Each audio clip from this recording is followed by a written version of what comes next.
Hello friends, welcome to our YouTube channel डिजिस institute, जहां आपको मिलता है अकाउंट्स और टैक्सेशन का स्टेप बाय स्टेप पूरा नॉलेज। हम हमारे इस यूट्यूब चैनल पर समय समय पर अकाउंट और टैक्सेशन से रिलेटेड और गवर्नमेंट के जो भी अपडेट्स रहते हैं इनकम टैक्स और सेल टैक्स से रिलेटेड, वो सभी नोटिफिकेशंस की डिटेल वीडियो के द्वारा आप तक पहुंचाते हैं। तो अगर आपने हमारे चैनल को अभी तक सब्सक्राइब नहीं किए हो या आप हमारे चैनल पर नए हो, तो आप हमारा चैनल ज़रूर सब्सक्राइब करें और बेल आइकॉन को भी ज़रूर दबाएं, ताकि आने वाले हर नोटिफिकेशन यानी हर वीडियो के नोटिफिकेशन की आपको जानकारी मिल सके। तो शुरू करते हैं आज का ऑनलाइन सेशन। आज का जो हमारा टॉपिक है वो है how to record payroll transactions. यानी अगर आपका कोई नॉर्मल सा बिजनेस है, जैसे कोई आप छोटी मोटी दुकान चलाते हो, वहाँ पे कोई आपने एम्प्लॉय रखे हुए हो सैलरी पे, उस कंडीशन में तो आप नॉर्मली सैलरी बुक करते हो। जैसे सैलरी एक्सपेंस है तो नॉमिनल अकाउंट के रूल के हिसाब से salary account debit to cash, यानी अगर आप उसे कैश में दे रहे हो, या टू बैंक अगर आप बैंक के द्वारा दे रहे हो। ये सिंपल सी एंट्री आप पास कर देते हो, उसमें आपका काम चल जाता है। लेकिन अगर आप कोई प्राइवेट लिमिटेड कंपनी हो या लिमिटेड कंपनी हो, बड़ी आपकी ऑर्गेनाइजेशन है, पार्टनरशिप फर्म है, तो उस कंडीशन में आपको प्रॉपरली उसे उसका पेरोल मेंटेन करना जरूरी हो जाएगा, क्योंकि उसमें काफ़ी लीगल कंप्लायंसेस जो भी रहते हैं, जैसा प्राइवेट लिमिटेड और लिमिटेड कंपनी में कि पीएफ कटता है, ईएसआईसी कटता है, उसकी प्रोफेशनल टैक्स कटता है, उसकी एंट्री भी आपको करना पड़ेगा। तो इसलिए आपको वो चीज़ कंप्यूटराइज अकाउंटिंग में पेरोल में आपको मेंटेन करना पड़ेगा। तो वो कैसा मेंटेन करना, वही हम आपको आज के वीडियो के सेशन के द्वारा बता रहे हैं। तो ये वीडियो काफ़ी इंफॉर्मेटिव रहेगा और जनरली ये काफ़ी लोगों को नहीं आता है कि पेरोल कैसे मेंटेन करना कंप्यूटराइज अकाउंटिंग में। तो ये वीडियो आप पूरा ज़रूर देखें, ताकि आज के बाद आपकी उससे रिलेटेड जो भी आपके कन्फ्यूजन है वो दूर हो जाएंगे। देखिए दोस्तों, पेरोल पेरोल का मतलब क्या है? Payroll is useful to maintain salary expense for each employee separately. यानी हर एम्प्लॉय का सेपरेटली जो सैलरी है उसको मेंटेन करने के लिए पेरोल को यूज किया जाता है। जैसे मैंने आपको बोला कि नॉर्मल दुकानदार हैं तो वो सैलरी अकाउंट डेबिट कर रहा और टू कर दे रहा कैश या बैंक, उसमें से स्पेसिफिक किसको दिया सैलरी वो नहीं दिख रहा है, उसके लिए उसको बार बार ओपन करके वो एंट्री नरेशन देखना पड़ेगा। लेकिन यहाँ पे पेरोल में क्या होता है कि प्रॉपरली हर एम्प्लॉय का नाम, उसका हेड बनाया जाता है एम्प्लॉय के कैटेगरी के अंदर। तो इसलिए पेरोल का मतलब है कि सैलरी एक्सपेंस हर एम्प्लॉय की सेपरेटली जिसमें बनाई जाएंगी उसे पेरोल बोला जाएगा। नोट देखिए क्या है, for that there are three types of categories under which ledgers are to be created. देखिए इसमें क्या हो जाएगा, पेरोल के लिए सीधी सी बात है, कोई भी एंट्री करने के लिए हमें लेजर क्रिएट करना पड़ता है। तो पेरोल में क्या होगा, हमें तीन टाइप के कैटेगरी के लेजर्स बनाना रहेगा। वो क्या रहेंगे? एक रहेगा अर्निंग फॉर एम्प्लॉय, यानी एम्प्लॉय ने जो अर्न किया हमारे पास से, एम्प्लॉय की कमाई, वो क्रिएट करना है। डिडक्शंस फ्रॉम एम्प्लॉय, एम्प्लॉय से हमने क्या डिडक्शन किया वो बनाना पड़ेगा, दूसरी कैटेगरी। एंड तीसरी कैटेगरी रहेंगी statutory contribution of employee and employer. इसके अलावा कुछ स्टैट्यूटरी कंट्रीब्यूशंस रहते हैं, जैसे प्रोफेशनल टैक्स में, ईएसआईसी में, प्रोफेशनल प्रोविडेंट फंड में। तो वो जो स्टैट्यूटरी कंट्रीब्यूशंस हैं, गवर्नमेंट को जो डिपॉजिट हम करेंगे, डिडक्ट करेंगे एम्प्लॉय में से और गवर्नमेंट को पे करेंगे, वो कैटेगरी में कुछ लेजर बनाना पड़ेगा। तो वो इस असाइनमेंट से आपको बहुत इजीली समझ में आ जाएगा। अब ये एग्जाम्पल स्टार्ट करने से पहले मैं आपको एक चीज़ बताना चाहूँगा। ये जो भी हम छोटे छोटे वीडियो सेशन के माध्यम से आपको अकाउंट्स और टैक्सेशन की जानकारी दे रहे हैं, वो मैंने एक बुक लिखा हुआ है जिसका नाम है फंडामेंटल्स ऑफ प्रैक्टिकल अकाउंटिंग। वो बुक के ही छोटे छोटे जो चैप्टर्स हैं उसको ही हम वीडियो फॉर्म में कन्वर्ट करके आप तक पहुंचाते हैं। तो ये मेरा जब बुक लिखा गया उस टाइम पे वो जो पब्लिश हुआ, वहाँ ईएसआईसी के और प्रोविडेंट फंड के ईएसआईसी के रूल्स जो थे वो अलग थे। तो वो हिसाब से यहाँ पे जो एग्जाम्पल है हमने उसे चेंज न करते हुए वही पुराने रूल के हिसाब से रखे हैं, क्योंकि कई लोगों के पास जिनके पास मेरा बुक है और वो लोग मेरा वीडियो देखते हुए अब साथ में बुक भी रखते हैं तो वो कंफ्यूज हो जाएंगे, इसलिए हमने वो एज इट इज रखे हैं। अब उसमें चेंजेस क्या हुए हैं आप ध्यान रखिए, यहाँ मैंने नीचे नोट कर दिया है।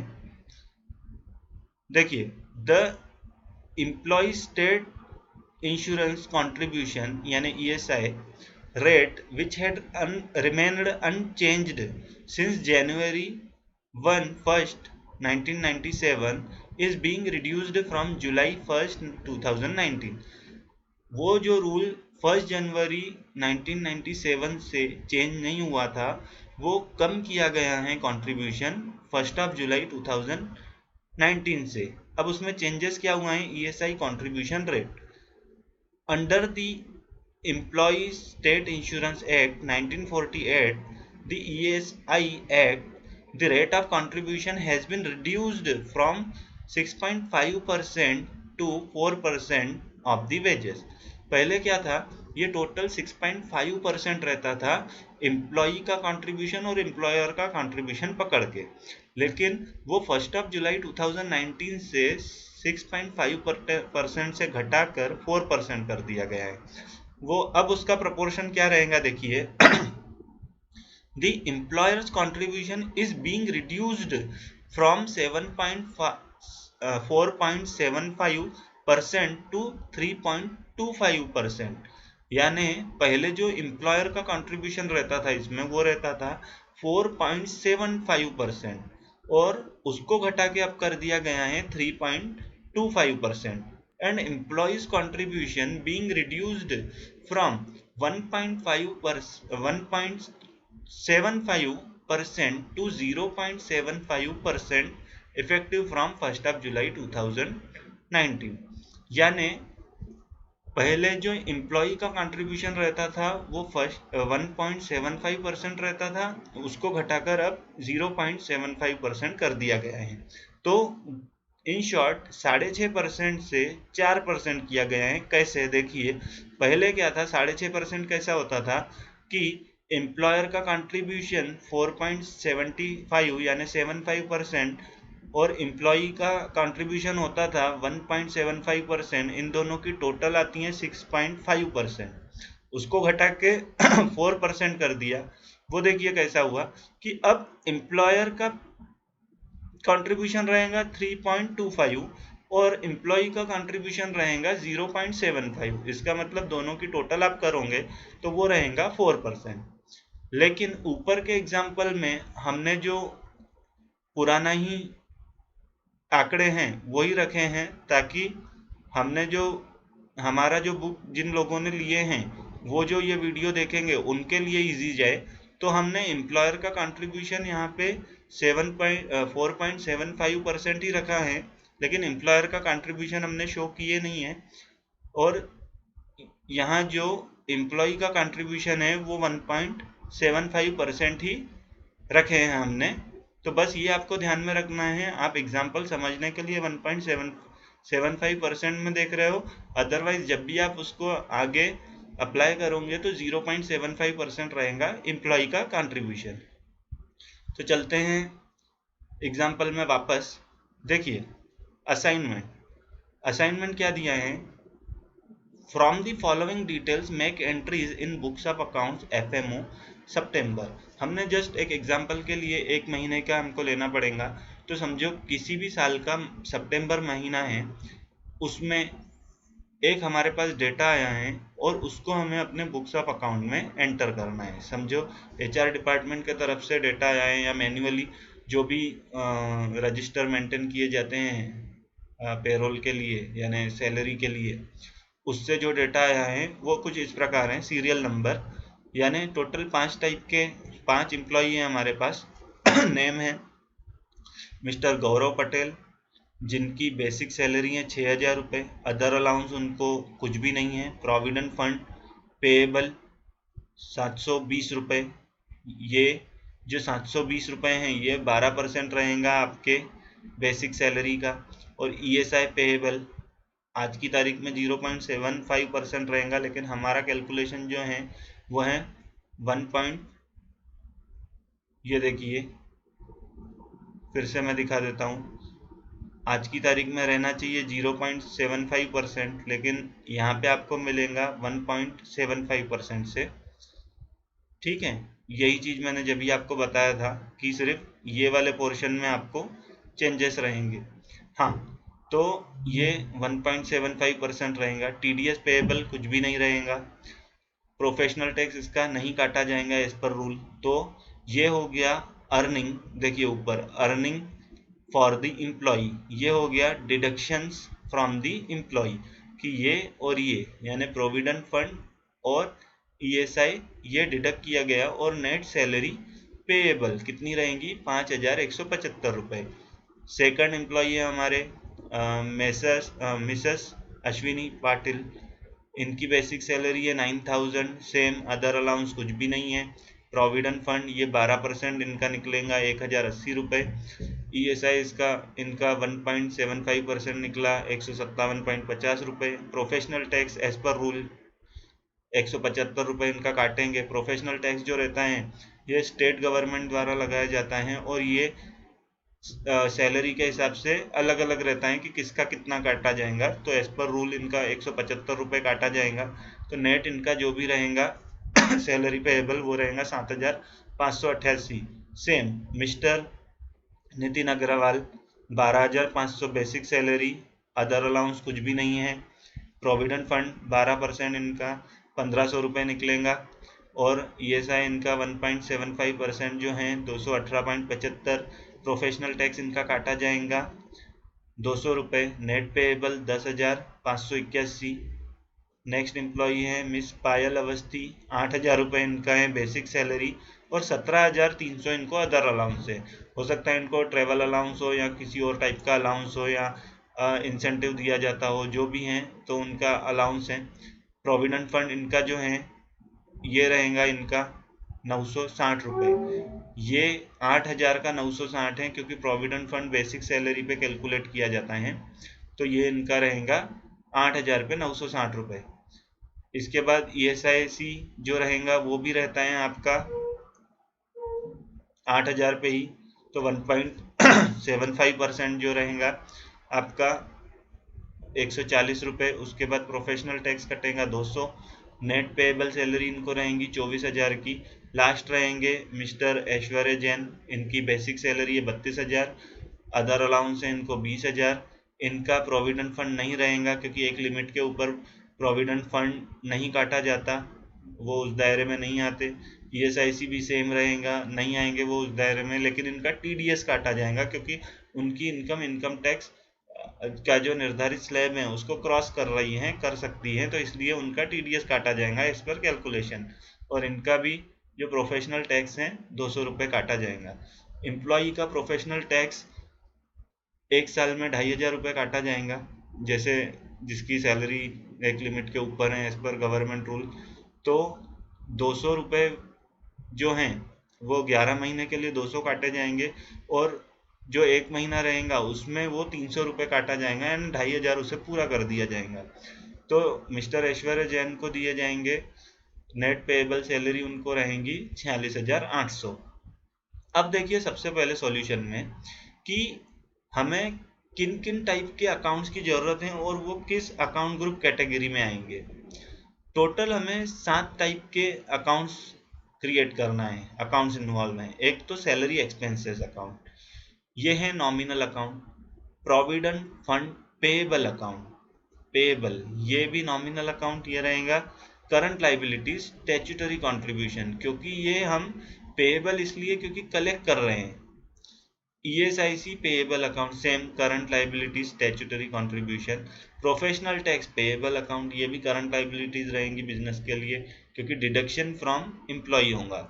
यहाँ देखिए प्रोविडेंट फंड में स्टैट्यूटरी कंट्रीब्यूशन लिखे हैं हमने और ESIC में भी स्टैट्यूटरी कंट्रीब्यूशन लिखे हैं क्योंकि ये चीज एम्प्लॉयर का भी कंट्रीब्यूशन इसमें इन्वॉल्व रहेगा इसलिए। लेकिन प्रोफेशनल टैक्स में हमने डायरेक्ट लिखे हैं डिडक्शन फ्रॉम एम्प्लॉय, वो करंट लाइबिलिटी है उनकी इनकम में से जो काटी है। टीडीएस पेएबल भी एज इट इज रहेगा सेम करंट लाइबिलिटीज, क्योंकि डिडक्टेड फ्रॉम एम्प्लॉयज रहेगा। एम्प्लॉय अकाउंट यानी एम्प्लॉय का नाम ये रहेगा अंडर पे रोल विद डेजिग्नेशन, यानी अगर सुनील नानवानी है किसी कंपनी में अकाउंट्स मैनेजर, तो उनका नाम यानी मिस्टर सुनील नानवानी लिखा जाएगा और पेरोल के अंदर उसको क्रिएट किया जाएगा और उसको विद डेजिग्नेशन लिखा जाएगा कि अकाउंट्स मैनेजर, और उसमें जो भी उनकी सैलरी रहेगी वो मेंशन की जाएंगी, ताकि प्रेजेंट जितने दिन वो रहे हैं उस हिसाब से कैलकुलेशन के हिसाब से उसकी सैलरी कैलकुलेट हो जाएगी। और बैंक अकाउंट रहेगा पर्सनल अकाउंट, और इसकी कैटेगरी रहेंगी बैंक अकाउंट में। तो ऐसे 7 टाइप के लेजर्स की हमें ज़रूरत है, और ये उसकी कैटेगरी रहेंगी, अकाउंट ग्रुप बोल दीजिए उसे। ये आप ध्यान से पढ़ लीजिए, क्योंकि इसी के बेस पे आगे की हमारी जर्नल एंट्रीज डिपेंड करेंगी। जर्नल एंट्री देखिए क्या है इसकी। Particulars, debit amount, credit amount. Journal entry जो रहेंगी वो रहेंगी सैलरी एक्सपेंसेस अकाउंट डेबिट। देखिए ये जो भी हम अमाउंट दे रहे हैं वो सैलरी का दे रहे हैं, तो सबसे पहले तो मेरे को अपने प्रॉफिट एंड लॉस अकाउंट में बुक करना है सैलरी का अमाउंट, कि ये सैलरी मेरा एक्सपेंस रहेगा फॉर द मंथ ऑफ सितंबर। तो सैलरी अकाउंट डेबिट करना है, कितना आएगा ये अमाउंट फिलहाल छोड़ दीजिए, क्योंकि इस साइड में जितने भी क्रेडिट्स रहेंगे उसकी टोटल आएंगी यहाँ पे। तो 2 प्रोविडेंट फंड पेएबल अकाउंट, यानी अगर आप दूसरे तरीके से देखो तो सैलरी एक्सपेंसेस क्या आएगा 1,04,800। ये कहाँ से आया? ये आया है आपका 1,04,800, ये आया है आपका ये टोटल अर्निंग्स, बेसिक सैलरी 67,500 और अदर अलाउंस जो हैं 37,300, इसको मिला के ये सैलरी एक्सपेंस की इतना अर्निंग जो एम्प्लॉय का है, इसका मतलब एक्सपेंस ये मेरा है, मेरे फर्म का है, तो ये अमाउंट आ जाएगा। तो यहाँ देखिए क्या है, 2 प्रोविडेंट फंड पेएबल अकाउंट 4,260 रुपये प्रोविडेंट फंड। देखिए प्रोविडेंट फंड ये क्या है, डिडक्शन फ्रॉम एम्प्लॉई है। टोटल जो भी हमने 5 एम्प्लॉई में जो भी कटा था प्रोविडेंट फंड, ये था 4,260 जो इनका कंट्रीब्यूशन है एम्प्लॉई का। तो ये मेरे लिए लाइबिलिटी रहेंगी, करंट लाइबिलिटी जो मुझे भरना पड़ेगा, इसलिए इसको क्रेडिट करूंगा। सेम ESIC पेएबल अकाउंट 621 रुपये, ये 621 इसकी टोटल है, उसको राउंड ऑफ किया जाता है, ऐसा पॉइंट में नहीं भरा जाएगा। अगर पॉइंट 50 के नीचे हैं तो नियरेस्ट ₹1 तक डाउनवर्ड होगा, और अगर 0.50 के ऊपर हैं तो नियरेस्ट ₹1 तक अपवर्ड होगा वो। तो इसकी टोटल 621 रुपये। इसके बाद में प्रोफेशनल टैक्स पेएबल सेम 775 रुपये, ये वही अमाउंट है जो हमने एम्प्लॉयज़ का काटे हुए हैं। उसके बाद में आएगा TDS पेएबल अकाउंट, यानी सबसे पहले हमको ले लेना है कि ये जो डिडक्शंस हैं जो हमने एम्प्लॉयज़ के अर्निंग में से काटे हैं, तो सबसे पहले इसको क्रेडिट करना है कि ये चीज़ हमें गवर्नमेंट के पास जमा करना पड़ेगा, क्योंकि वो हमारी रिस्पॉन्सिबिलिटी रहेगा, हमने हमारे एम्प्लॉय का काटे हैं तो वो गवर्नमेंट को देना है करके। अब इसके बाद जो रहेगा, ये हर एम्प्लॉय वाइज जितना उनको नेट पेएबल जा रहा था वो उतना अमाउंट डाला जाएगा, यानी आफ्टर डिडक्शन जो उनको हो रहा था। अब देखिए ये टोटल अर्निंग उनकी थी जो मेरे लिए खर्चा है, ये टोटल डिडक्शन उनका हो गया जो उनके इसमें से काटा गया था, और ये जो रहेगा ये टोटल उनको जो नेट पेएबल मिलेगा उनके बैंक में salary for the month of September, net payable, net पे जो मिलेगा उनको इन हैंड। जैसे आपने अगर CTC देखे होंगे, कंपनी का जो ऑफर लेटर होता है उसमें CTC की इन हैंड सैलरी कितनी रहेगी, तो ये वो वाला अमाउंट है। तो इसकी टोटल इन दोनों की यानी डिडक्शन प्लस जो नेट उनको मिला, ये रहेंगी टोटल अर्निंग उनकी। तो ये अमाउंट आपको ये जो है Mr Gaurav Patel, Mrs Ashwini Patil, Mr Nitin Agarwal, Miss Payal Awasthi, Mr Aishwarya Jain, ये आपको पेरोल में डेजिग्नेशन के साथ ओपन करना पड़ेगा और उनको फिर ऐसा नेट पेएबल की एंट्री दिखाना पड़ेगा। देखिए यहाँ से हमने ये दोनों की टोटल ले लिए, डिडक्शन पूरे हमारे पास आ गए, और ये नेट पेएबल क्या है, ये जो हमने लास्ट के ये 5 फिगर्स हैं, 1 2 3 4 5, यानी 5 एम्प्लॉय के 5 फिगर जो हम क्रेडिट करेंगे वो यहाँ पे रिफ्लेक्ट हो जाएंगे। 1 2 3 4 और 5, यानी ये आपने क्या किए कि ये किया आपने narration being salary payable recorded for the month of सितंबर। ये सिर्फ सैलरी की आपने बुकिंग करके रख दी है कि सितंबर महीने में आपको इतनी सैलरी देना है, कि एम्प्लॉय की अर्निंग कितनी थी, उसका डिडक्शन कितना हुआ, और आपको टोटल सैलरी एक्सपेंस कितना लगेगा। ठीक है, अब देखिए क्या होगा कि अब आपको सैलरी पेड तो करना है एम्प्लॉय को, तो उसकी जर्नल एंट्री क्या होंगी। देखिए ये सभी एम्प्लॉयज के जो नाम आपने लिखे क्रेडिट किए कि इन लोगों को सैलरी देना है, यानी इनका राइट टू रिसीव है, तो सबसे पहले इन सब एम्प्लॉयज को आप करेंगे डेबिट और बैंक को करेंगे क्रेडिट। क्योंकि देखिए बैंक यहाँ पे गिवर है, पर्सनल अकाउंट का रूल बोलता है क्रेडिट टू द गिवर, तो बैंक क्रेडिट की जाएंगी कितने अमाउंट से, 94,144 से, यानी उस अमाउंट से जो पूरा नेट पेएबल पर्टिकुलर एक एम्प्लॉय को जाएगा, वो पूरे एम्प्लॉयज की टोटल जो भी अमाउंट आएगा तो उससे बैंक क्रेडिट की जाएंगी, और वो पर्टिकुलर एम्प्लॉय वो डेबिट किया जाएगा क्योंकि वो पाने वाला है। ये एम्प्लॉय भी जो है ये है पर्सनल अकाउंट का रूल है कि डेबिट टू द रिसीवर, यहाँ पाने वाला जो है एम्प्लॉय है इसलिए उनको डेबिट किया जा रहा है, और देने वाला बैंक है इसलिए उसको क्रेडिट किया जा रहा है। Narration being salary paid FMO सितंबर, यानी सितंबर की सैलरी पे कर दी गई बैंक से। ठीक है, ये हो गया। अब सिर्फ सैलरी पे करने से कुछ नहीं होगा, हमने जो डिडक्शन एम्प्लॉयज के किए हैं, एक्चुअल अर्निंग देखिए इतनी नहीं थी। अगर मैं गौरव पटेल का एग्जांपल लूं, एक्चुअल अर्निंग वो आदमी की थी 6,000 रुपए, लेकिन उसमें से जो भी हमने स्टेचुटरी डिडक्शन करना जरूरी था, जो काटे थे हमने, वो काटना अब गवर्नमेंट को देना पड़ेगा जो डिडक्ट किया था। तो वो चीज जो डिपॉजिट होंगी उसकी एंट्री क्या होंगी, जैसे प्रोविडेंट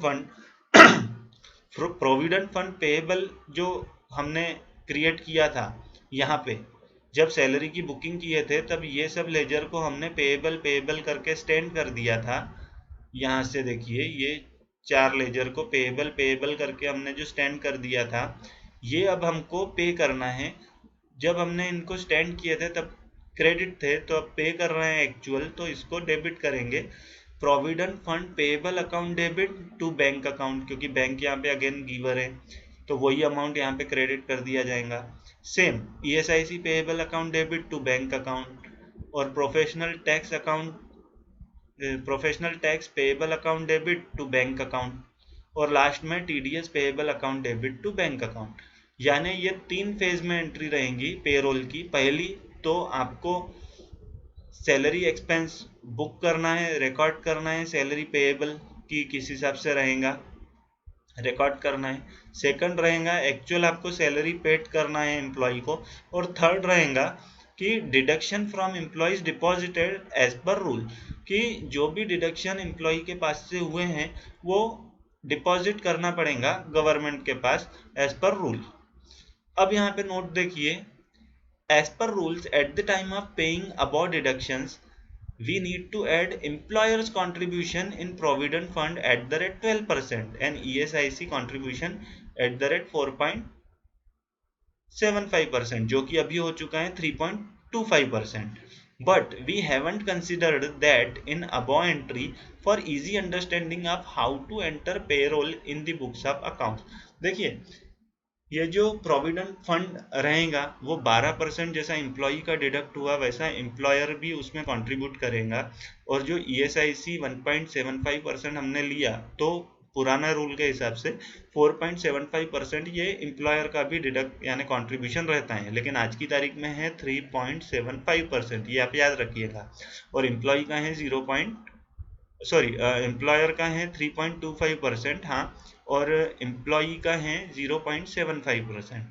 लेकिन हमने ये इस एग्जाम्पल में नहीं लिए हैं ताकि ये चीज को आपको इजीली समझ में आए, क्योंकि ये चैप्टर वैसे भी बहुत क्रिटिकल रहता है, काफी लोगों को नहीं आता है, तो इसलिए अननेसेसरी इसको और पेचीदा ना बनाने के लिए हमने ये एम्प्लॉयर का कंट्रीब्यूशन इसमें इंक्लूड नहीं किया है।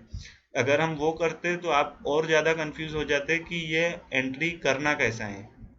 तो ये चैप्टर कंपैरेटिवली थोड़ा टफ है, तो ये वीडियो को आप 2-3 बार देखिएगा अगर समझ में ना आए, क्योंकि ये पेरोल का जो पोर्शन रहता है ये बहुत इम्पोर्टेंट पोर्शन है। अगर आप प्राइवेट लिमिटेड या लिमिटेड कंपनी में जॉब करते हो तो ये आपको आना ही चाहिए। तो आप इसे 2-3-4 बार, जितने बार आपको देखना हो, जितने बार आप ज़्यादा देखोगे उतना जल्दी आपको ये चीज़ समझ में आएंगी, क्योंकि पढ़ने में कन्फ्यूजन होता है लेकिन वीडियो में मैंने आपको ये पर्टिकुलर हर चीज़ डिस्क्राइब करके बताया है, तो आपको ये समझ में आसानी से आएंगी उस हिसाब से। मैं आशा करता हूँ दोस्तों कि आपको ये वीडियो समझ में आया होगा। अगर आपको ये वीडियो अच्छा लगा हो तो इसे शेयर ज़रूर कीजिए ताकि ये जानकारी बाकी लोगों तक भी पहुँच सके। इसके अलावा भी अगर आपके कुछ क्वेरीज होंगी तो आप हमें कमेंट बॉक्स में ज़रूर लिखिए, हम उसका रिप्लाई ज़रूर देंगे। Thank you so much for watching, keep learning, thank you.